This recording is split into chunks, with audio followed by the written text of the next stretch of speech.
So guys, it's D-Dang, aka Baby Littlest Turtle, alright? I know I haven't been posting a lot of videos on lately. It's because, though you guys on Facebook, you guys may know that my computer broke down. It overheated on itself. And I was computerless for almost a month, you know, and that really sucked because I had a lot of information there, and etc. And when I finally got my new computer, I was nearing towards my exam week, which I had roughly like, 8 exams in 10 days. It was ridiculous, but nonetheless, you know, I got through it. So I'll be doing something a little different with this video. I'll be clumping up month 4 and 5.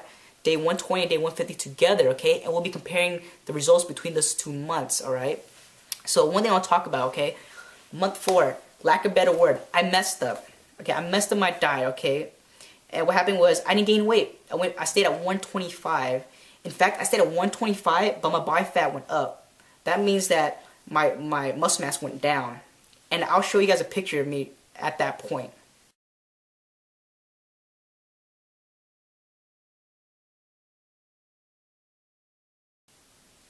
You guys may notice that I lost some size and I just look overall flaccid, you know, very weak, etc. And I talked to my coach about that. He pretty much gave me the business, and I finally got my act together, got my diet together, and from 125 I went to 127, so I gained 2 pounds, okay? And I'll show you guys a picture of me at 127.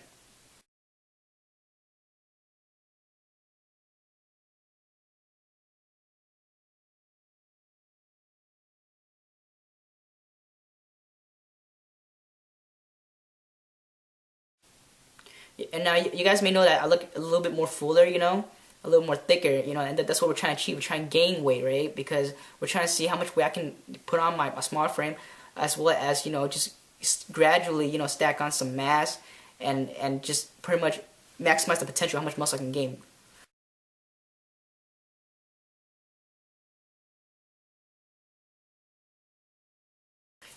And let's talk about the stats, alright? So basically, overall, I stayed the same, but I gained a few inches and lost a few inches on certain parts. My chest went from 36.5 inches to 37.5. My abs stayed the same, 30.3%. I'm sorry, 30.3 inches. My hips went down, went from 33.3 inches to 30 inches. My biceps stayed the same, 13.25, 13.75 inches. My forearm stayed the same, 10.5 inches. My thigh girth stayed the same, 19.75. My calf girth stayed the same, 12.75. Now, my body fat went up as well. It went from 11.1 to 13.6%. But my coach told me not to worry about that, as, you know, the body fluctuates a lot. And what we're more concerned about right now is just gaining weight, okay?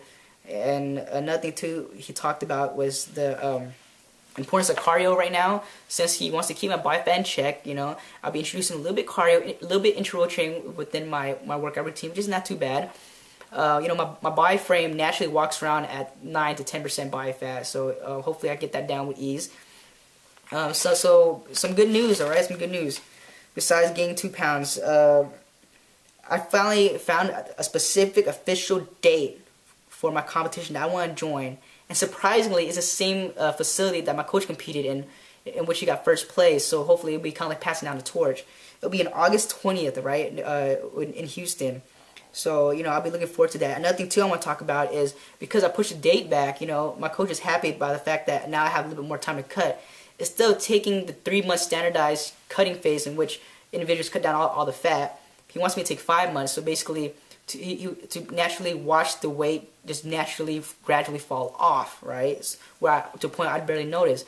Because me going from anorexia to, you know, bulking into extreme cutting, it will be unhealthy as my body may go in shock. So he wants me to just, you know, gradually, naturally, just, you know, let it all come into place.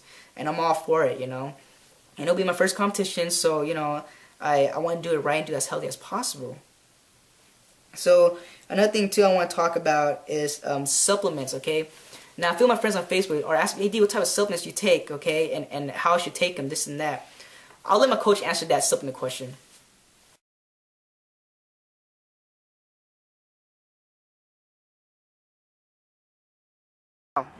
We all been in this situation, especially the guys, okay? We go to the supplement store, okay? We go online, we read all this stuff, okay?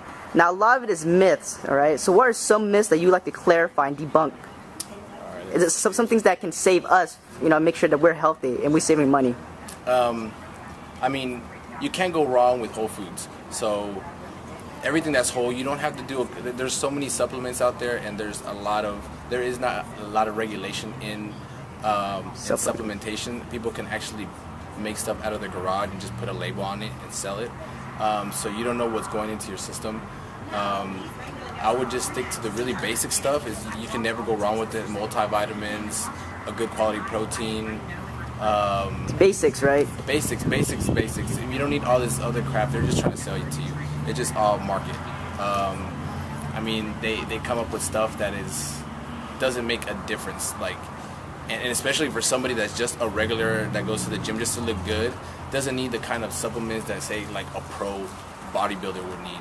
You know, it's like you have if you're driving a little car and you're trying to put all this good fuel and it's not gonna make a difference. Yeah, it doesn't make a difference because the motor is not where it needs to be or whatever. But you would spend the money on a Lamborghini. You know what I'm saying? Yeah. So it's like you have to be at that level to where every little thing counts. It's like when you're at that level of racing or whatever however you want to see it.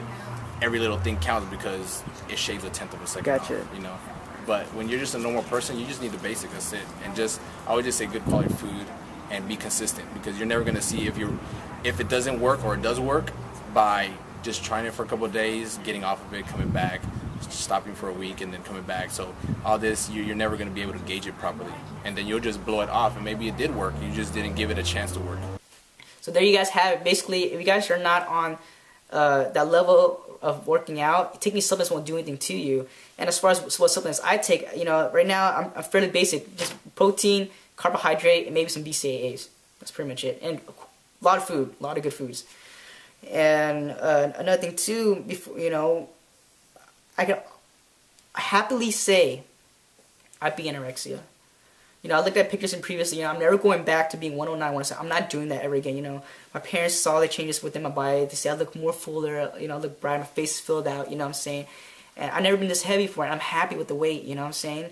And, my parents are eating more healthier as well. My friends are asking me for advice on, for them going through body changes. They've been sending me text messages and pictures of their changes, and I'm grateful for it. You guys are looking great, by the way. Keep it consistent, keep going, okay? And with that said, man, some new changes. Like I said, next month I'll be hitting some cardio, see what effects that has on my body. I'm gonna try to keep my diet in check, maybe increase a little bit more. I was talking to my coach about how I can eat so much a day. One day I pushed, I believe, 4,000 calories a day. That was the max I can do, and I felt really awful after that. I was groggy, I wasn't energetic.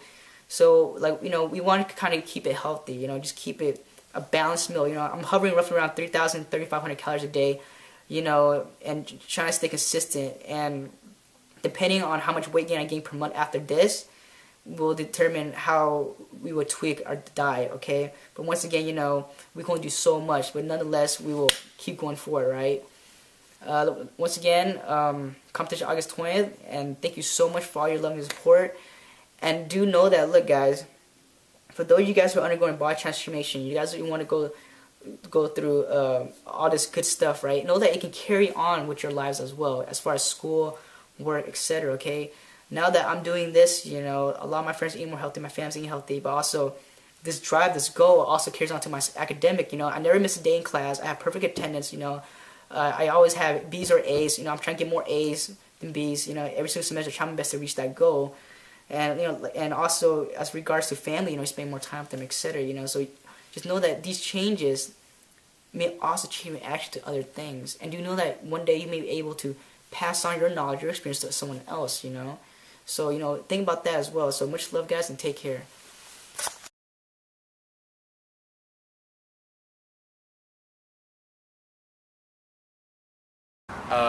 Don't get intimidated. Ask questions, even if it's.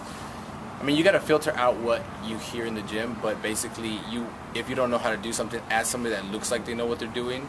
But then from there, be skeptical and still research. Ask a professional.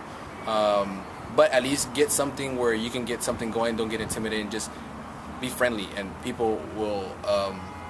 If you approach them in a certain way, most people will be happy to tell you this is how you do it. And then you might pick up a new friend or whatever. The biggest thing I would say is nutrition.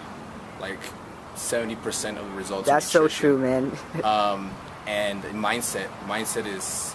It's got to be ridiculous. It's got to be something where you focus and focus and focus.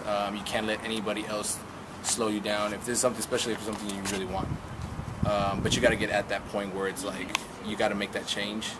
If you're not in that mindset, you'll quit in 2-3 weeks. So mostly it's discipline the mind. Discipline the mind. Get attached to people that have the same mindset. So you always want to. The people around you are always your biggest influence. So if you have people around you that are not supporting you, how are you gonna get any further if everybody's basically holding you back? Gotcha.